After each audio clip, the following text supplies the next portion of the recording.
dans une position soit de force, soit de faiblesse. Tout dépend de la manière dont tu vis dans ce monde. Alléluia. Amen. Amen. Alors, il y a eu une personne dans la Bible qui a été graciée par l'Éternel. Et Dieu lui a accordé, Dieu lui a donné vraiment beaucoup de richesses. Et cet homme, nous connaissons tous, c'est Salomon. Il y a eu beaucoup de richesses. Mais dans ce monde, vraiment, si vous regardez autour de nous, presque tout le monde veut avoir réconfort, ce qui est légitime, ce qui est normal. Et je ne vois pas quelqu'un qui ne veut pas être dans le confort, sinon tu n'es pas un humain. C'est tout à fait logique et nous ne sous-estimons pas cet aspect des choses. Mais seulement, dans le monde, cette attraction a dérivé certaines personnes. Les gens se sont retrouvés dans des positions, dans des conceptions ou dans des pratiques qui ne sont pas vraiment valables ni autorisées par Dieu. Tout ça, ça constitue beaucoup de choses dans la vie des hommes. Mais cet homme qui était sage, intelligent aussi, parce qu'il avait demandé juste de la sagesse, et Dieu lui a donné également la force et l'argent. Et cet homme va parler, tirer des conclusions, faire des analyses sur l'existence des hommes. Amen. Comment nous sommes vivre. Et nous sommes vraiment tellement des lecteurs de la parole. Vous avez déjà anticipé même avant que j'arrive là-bas. Il dira un jour, voilà, tout est vanité, poursuite des vents, rien que vanité. Il regarde le monde. Il dit, tout est vanité. Mais lui, il a déjà tout. Hein.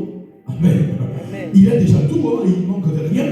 Et quand on liste un peu les actions que cet homme posait sur la terre, il y a même des gens qui ont dit, on n'a jamais vu un homme aussi rempli d'argent comme cet homme.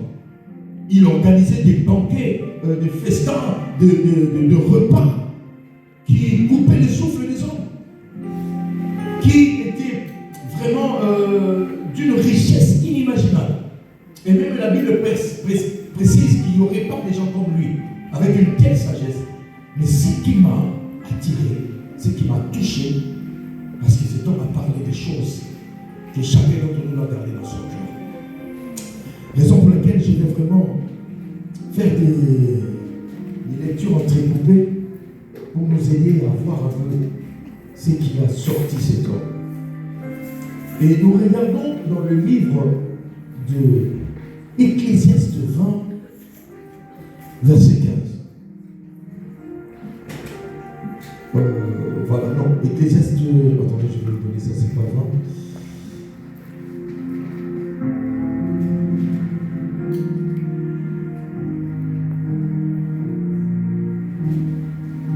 C'est toi qu'on a beaucoup parlé, alléluia. Attendez, je vais noter ça. Ecclésiaste 12, pardon, versets 6 à 7. Voilà, un lecteur, une lectrice, aidez-moi s'il vous plaît. On va vraiment avancer dans ces thèmes. Alors, pour ceux qui n'étaient pas là ce matin, le premier thème, nous avons deux thèmes ce matin. Nous avons le premier thème, c'est le jour du Seigneur. Vous pouvez noter, même si vous êtes arrivé au deuxième culte, on va juste paraphraser, on va juste parler brièvement de ce que nous avons vu ce matin. Le deuxième thème que nous allons exploiter, c'est les livres de Dieu. Le jour du Seigneur, le deuxième thème, les livres de Dieu. Alors, nous lisons déjà Ecclésiaste 12, 6 à 7, qui va nous introduire dans cette parole. Alors, un lecteur, une lectrice, aidez-moi si vous voulez quelqu'un à trouver. Amen. Merci, Maman Dani. Ecclésiaste 12. Ecclésiaste 12, 6 à 7. Voilà. Écoutez la parole de Dieu pour ceux qui n'ont pas démarqué à l'écran. Souviens-toi de ton Créateur avant que le cordon d'argent ne se détache, que le vase d'or ne se brise, que la gruge ne se casse à la source et que la poulie ne tombe, rompue dans les puits, avant que la poussière ne retourne à la terre comme il a été, et que l'Esprit ne retourne à Dieu, celui qui l'a donné. Parole de l'Éternel. Amen. Merci, Maman Dani, pour ce verset, pour cette lecture. Voilà. Donc, au début, nous avons parlé sur le matin, nous avons parlé du jour du Seigneur. Alors, d'une manière simple, dans 3-4 lignes, pour que nous puissions tous avancer dans une même orientation. Le matin, nous avons dit ceci. Il y a beaucoup de jours que Dieu nous a donnés. Amen. Toute ta vie est remplie de successions de jours. Tu vis le jour, tu te lèves le matin, tu vas le soir, tu fais ce que tu veux. Vraiment, Dieu a étalé devant toi autant de jours magnifiques. Tu étais enfant, tu as grandi et tu as toujours besoin de jours. Tu as toujours besoin. Parce que dans ta vie, les projets sont toujours des jours au lendemain. Tu as toujours des idées, des projets, des choses que tu veux accomplir et les jours sont devant toi. Tu en profites. C'est une bonne chose. Mais retiens ceci. Il y a un jour où ce jour-là ne t'appartiendra pas.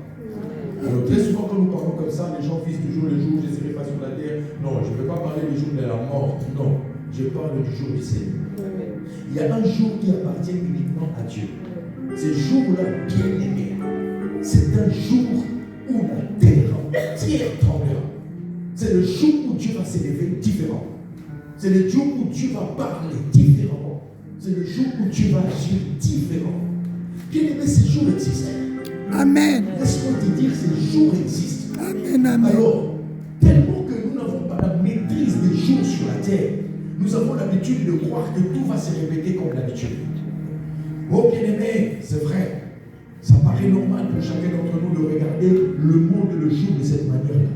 Un jour, c'est le jour où Dieu va le prendre à sa charge, totalement à sa charge. Quand Jésus est passé sur la terre, il a parlé de ce jour. Et les disciples ont voulu savoir exactement c'est quel jour, c'est quelle date, c'est quelle période. Jésus a dit clairement, ça je parle en passant. Malheureusement, tout ce que le Père m'a donné, je vous enseigne. Tout ce que Dieu m'a dit, je vous ai dit. Il n'y a rien, c'est que Dieu m'a dit que je vous ai caché. Donc, même une seule chose que je ne sais pas, c'est le jour-là. Amen. Je ne peux pas vous dire. Amen. Et il précise, il dit, ni les anges au ciel, ni le Fils de l'homme. Il n'y a que Dieu lui-même qui connaît ces jours. Amen. Donc, si Jésus, avec toute la puissance, toute l'autorité et son appartenance à Dieu, le premier-né d'entre les morts, ignore ce jour-là, il ignore, avec tout l'amour qu'il avait pour les hommes, ça serait plus facile pour nous de communiquer ce jour. Alors, j'ai dit ce matin une chose. Quand vous avez des dates précises, vos actions sont ajustées. Parce que vous avez des dates. Je passerai le test, je passerai l'examen, je vais voyager, j'aurai mon bus, je vais ceci. Vous avez des dates et vous êtes programmé. Mais quand vous n'avez pas des dates, vous n'arriverez pas à vous programmer. Amen. Alors, je dis ceci. Ce matin, Dieu ne veut pas voir des faussaires dans le royaume. Pourquoi? Parce qu'il est tellement amour. Il est derrière sa parole. Et moi-même, je me suis dit, oh Seigneur, si je savais ce jour-là, je peux mener ma vie comme je veux. Mais comme je connais la date, je connais l'année, je connais les heures, peut-être une année avant, peut-être 2 ans avant, peut-être 3 jours avant, peut-être 1 mois avant, je peux me préparer pour ne pas louper ce jour-là autant plus qu'il est rempli de gloire et de miséricorde. La Bible dit il est riche en miséricorde. Je peux même attraper Dieu avec des versets et dire à Dieu, regarde, le brigand à la croix, il ne savait pas, il a simplement confessé, je suis sûr que quand tu reviendras dans ta gloire, souviens-toi de moi. Et il est rentré au ciel. Pourquoi tu l'as fait avec ces brigands? Tu ne le feras pas avec moi. Laisse-moi mener ma vie comme je veux, mais le jour où la trompette va sonner, comme tu m'as déjà donné la date, je serai bien. Et Dieu ne veut pas ce comportement. Amen. Dieu ne veut pas cela. Pourquoi? Parce que le monde sera dans la corruption totale et non dans la vérité. Il dit à Noé, construis l'arche. Construis. Mais il n'a pas donné à Noé le jour du déluge. Il n'a pas donné à Noé. Noé fait rentrer les bêtes. Noé fait rentrer ceci. Et si vous lisez dans la Bible, ce n'est pas Noé qui a fermé la porte. C'est Dieu qui a fermé la porte. Amen. Mais ce n'est pas Dieu qui a construit la porte. Ça veut dire que la porte a été fermée le jour du Seigneur. Et Noé n'était pas le maître pour fermer la porte. Amen. Je vais vous dire une chose. La vie que nous menons sur la terre a une fin. Il y a un arrêt. Il y a un arrêt. Ça va s'arrêter, bien aimé. Ça va se stopper, bien aimé. Alors fais de tout au mieux que ce jour-là, tes oreilles, tout en toi, soit dans une dimension reçois la trompette des solaires. Que tu ne loupes pas cet entendement-là. Parce que ça va t'aider à être dans la félicité de Dieu. J'ai moins d'amen. Je ne veux pas vous faire peur. Mais je veux justement réveiller quelqu'un. Alors ne me regardez pas avec les yeux tout le monde. Vous faites même moi-même peur. Alléluia. Amen. Pasteur, Oui. sans rire. Comment? Ça ne correspond pas, Ecclésiaste 12, 6, 7, ça ne correspond pas dans la Bible. Attention. Après, il y a beaucoup de versions, il faut faire attention. Non. Moi, dans ma version, c'est ça. Souviens-toi de ton Créateur avant le corps. Donc, cherchez les versions, des passages, c'est tellement dans la Bible. Bon, il est dans la Bible, ces passages-là. Soit tu es un peu plus en bas, soit un peu plus haut. Amen. Alors là, nous voyons que ça, Ou bien c'est 11, c'est ou bien c'est important. 13. Amen. Votre attention, s'il vous plaît. Et là, Ecclésiaste. que tes oreilles soient attentifs au son des trompettes. Et ce qui est impressionnant, le jour où j'ai suivi le message sur l'enlèvement, l'enseignant qui nous partageait cet enseignement, il m'a dit, ça sera comme un clin d'œil. Amen. Un clin d'œil. Parce que vous savez combien de clins d'œil vous faites Par jour. Alors, Amen. les notes, là, vous ne vous rendez même pas compte. Et ça sera tellement dans une vitesse de croisière que les morts changeront.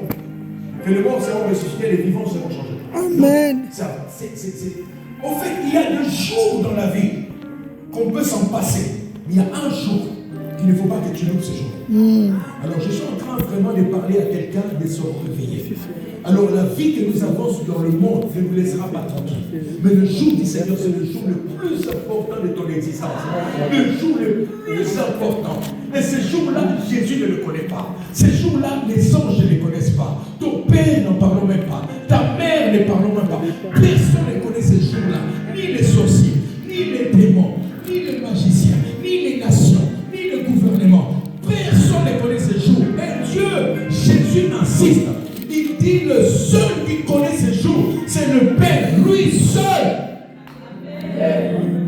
Le peur l'a caché à Jésus. Et si Jésus ne le connaît pas, personne ne peut le connaître. Mais seulement, nous avons dit ce matin, une chose est très importante, Jésus ne nous a pas laissé comme ça perdus. Il nous a donné des indices. Il nous a donné des indices. Il a dit dans sa parole, faites attention. Il y a une différence entre le jour du Seigneur et les derniers jours. Les derniers jours, c'est une succession de jours qui témoignent un jour de la fin.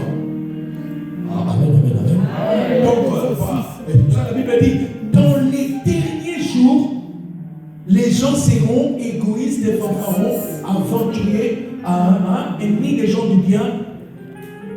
Ils auront quoi? Amour de l'argent. Quoi encore?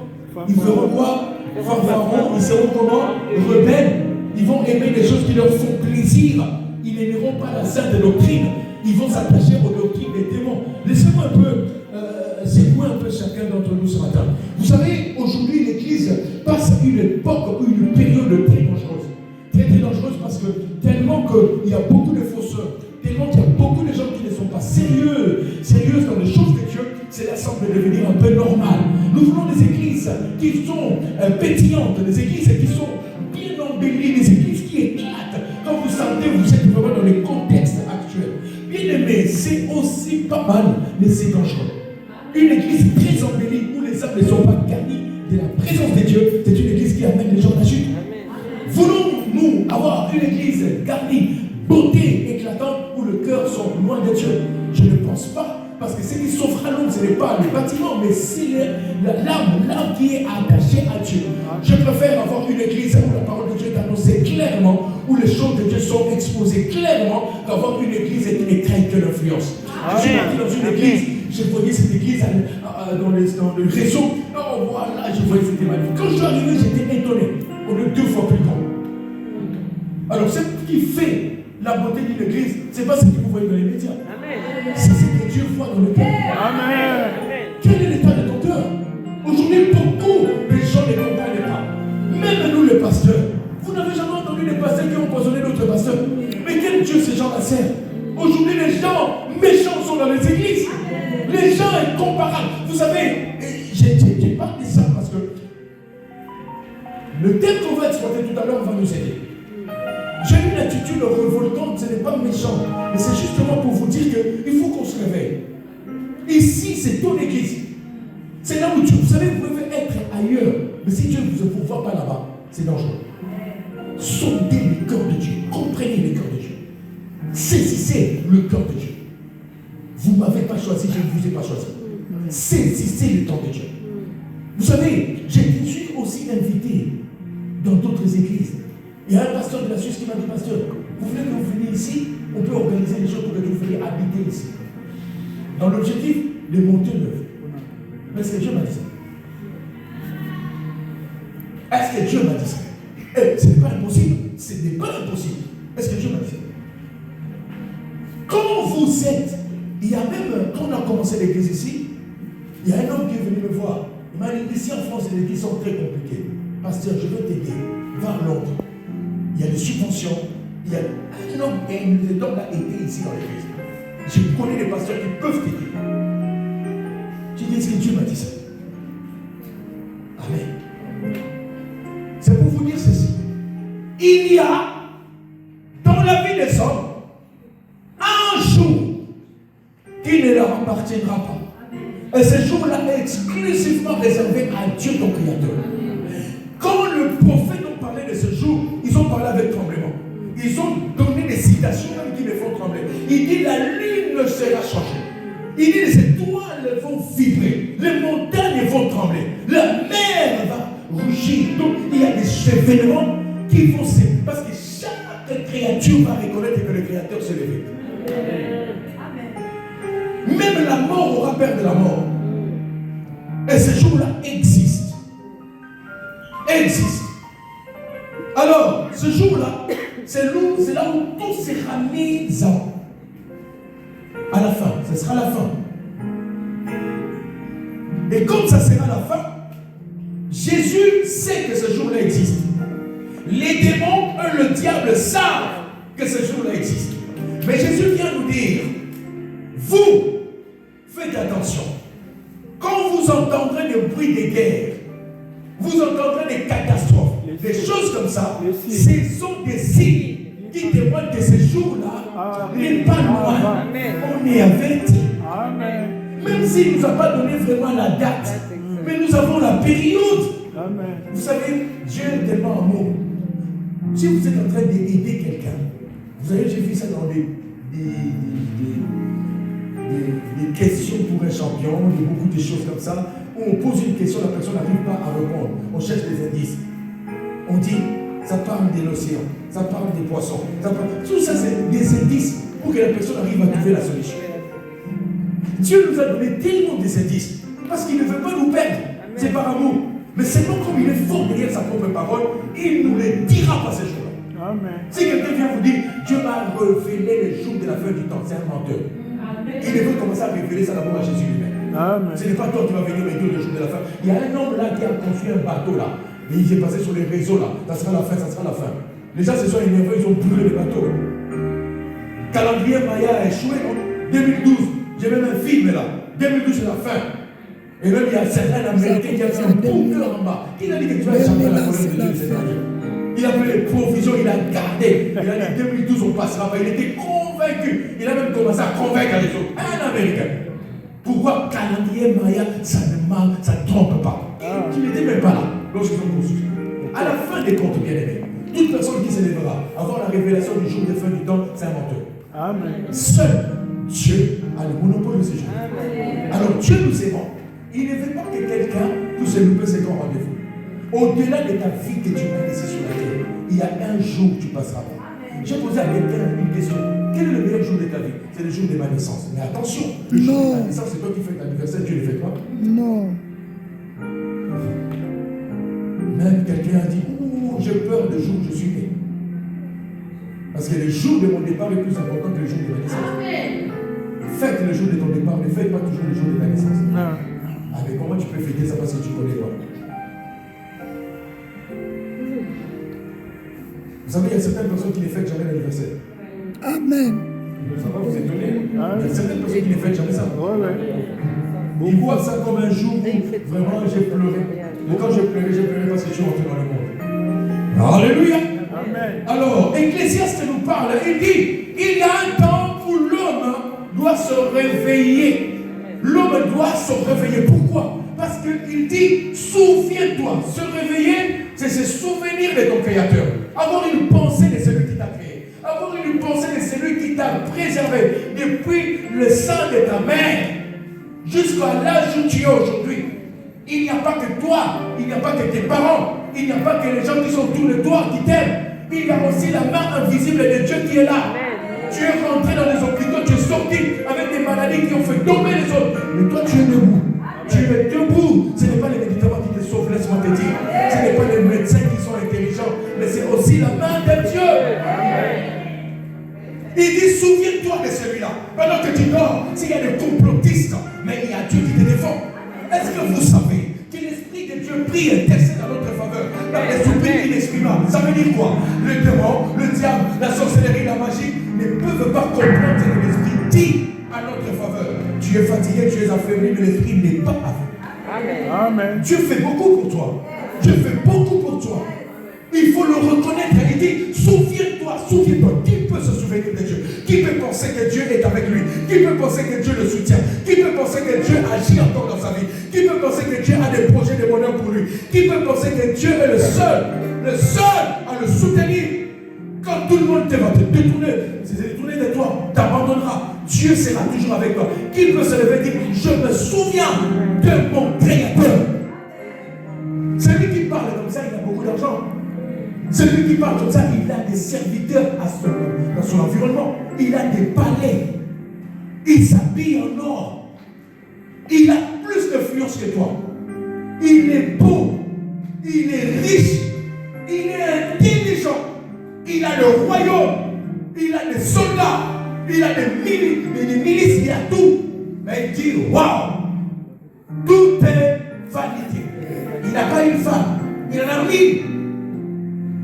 Il dit tout est vanité. Qu'est-ce que nous avons pour défier cet homme?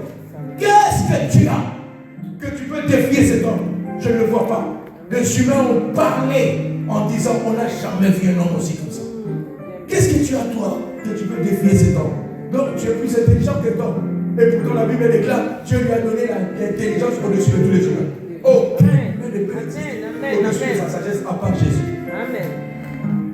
Et maintenant il dit, toi et lui et moi, nous devons nous souvenir de notre Créateur. Il y a un temps où on peut se souvenir, il y a un temps où on ne pourra plus le faire. Il y a un temps où on ne pourra plus le faire. Et le temps de se souvenir, il dit, souviens-toi de ton Créateur avant que le cordon d'argent se passe. J'ai prié, j'ai dit, c'est quoi le cordon d'argent? C'est quoi ça? Un cordon sert à lier, à attacher deux choses. Simplifions les choses. Le cordon, c'est justement pendant que tu es sur la terre. Tu ne peux pas te souvenir de Dieu après la mort. C'est maintenant qu'il faut le faire. Quand Dieu coupe, c'est trop tard. Je vous dis, c'est trop tard. On peut t'enterrer près de tes parents. Il y a même des gens qui disent travaux familial, le truc familial, moi mon fils ici, ma mère ici, nous tous ici, ça ne sert à rien. On peut célébrer des messes, on peut prier, pleurer, crier, déchirer, ça ne sert à rien. C'est maintenant. C'est maintenant que tu dois te souvenir de ton Dieu. C'est maintenant. Si tu ne le fais pas maintenant, il y a un trop tard. Il dit avant que le cordon d'argent se détache. Il dit encore, avant que le vase d'or se brise. Cordon, quand tu es sur la terre, le vase d'or, avant que les choses qui sont en toi soient inutilisables. Qu'est-ce que tu as en toi que tu peux exploiter pour la gloire de Dieu? David a dit, tout en moi adore l'Éternel. Ce qui m'appartient et ce qui est en moi doit élever Dieu. Il y a un temps où le vase que tu es contient obtiendras des choses qui ne serviront plus à rien. J'ai vu des mains de docteurs, des gens intelligents. Le jour de leur mort, on commence à les appeler des pauvres. Mais dans leur vie, ils n'étaient pas des pauvres. Le mot pauvre, je n'aime pas. Quand on appelle quelqu'un pauvre, c'est que vraiment il n'y a plus rien. Toute la sagesse que tu as appliquée, la beauté que tu as, l'influence que tu as mis dans le monde, papa, ça ne servira à rien. Ta vie reste une histoire. Avant que le vase se brise, souviens-toi de ton Créateur. Il ça sort des choses, des valeurs qui sont en toi. Pendant que tu es vivant, que le monde contemple le Jésus qui est en toi, que les gens découvrent que tu es un enfant de Dieu. C'est le moment de le faire. Vous savez, il y a des choses qu'on va faire avec Dieu quand on est ici, et on ne le fera pas après la mort. Il y a des choses qu'on va faire quand on est comme ça. Dieu t'a racheté vivant, et il a posé des choses en toi vivant, parce que tu vas le faire et quand tu es vivant. Après ça, tu ne pourras pas le faire. Dans la média pastorale, je le ferai vivant. C'est pas après la mort. Les chantres, vous ferez votre métier vivant. C'est pas après la mort. Diacre, vous ferez votre travail vivant après la mort. Modération en ligne, vivant, pas après la mort. La prière d'intercession, vivant, pas après la mort. Et je veux vous parler d'une seconde chose qui est très importante, c'est sur le livre. Mais le Saint-Esprit me retient encore sur cette étape-là. Je ne sais pas pourquoi, mais je fais comme le Saint-Esprit me guide. Il dit avant que la cruche se casse à la source et que la boulie ne tombe rompue dans le puits. En fait, ça c'est vraiment quelque chose de fort. Pendant que tu es rattaché à Dieu, pendant que tu es rattaché à la source, prends beaucoup de la source. Et la source c'est Jésus. Amen. Tu es enfant de Dieu ou pas? Amen. Si tu l'es, tu es attaché à Dieu. Amen. Comme tu es attaché à Dieu, prends de ce qui est de Dieu. Prends de ce qui est de son caractère. Prends de ce qui est de ses habitudes. Prends de ce qui est de ses hormones. Un jour j'ai chanté. J'ai observé la vie d'un fumeur qui consomme du tabac dans sa vie. Amen. Cela produira en lui des hormones de dépendance à tel point qu'il ne peut plus s'en passer. Car tout dit ça à louange. Remplis la vie de sainteté en toi. C'est ça qui va t'aider le jour J. Si tu te prends par là, tu ne comprends pas ce verset-là. Tu es attaché à une source. Jésus dit, je suis la source d'eau vive. Attache. Je crois que quelqu'un peut sortir gagnant ici. Tu peux sortir gagnant. Tu n'es pas mauvais, hein. Ce n'est pas parce que je parle comme ça que tu as l'impression que je suis nul. Tu n'es pas nul, non, c'est faux. C'est seulement que je veux te pousser à aller plus fort et plus loin. Parce qu'on ne peut pas se contenter de ce qu'on a. On peut l'améliorer et avancer. Alléluia. Oh, bien-aimé, il dit cela. Celui qui a beaucoup d'argent parle comme ça. C'est qui n'a pas regardé son argent comme étant un gain. Il n'a pas regardé sa beauté. Il n'a pas regardé son influence. Il n'a pas regardé sa richesse. Mais il a regardé d'abord l'état de son âme. C'est pour cela que Jésus va dire des choses impressionnantes. Que servirait-il à un homme de gagner le monde et de perdre son âme? Ça, c'est un problème de l'âme. Et ça concerne chacun d'entre nous. Un jour, tout va s'arrêter.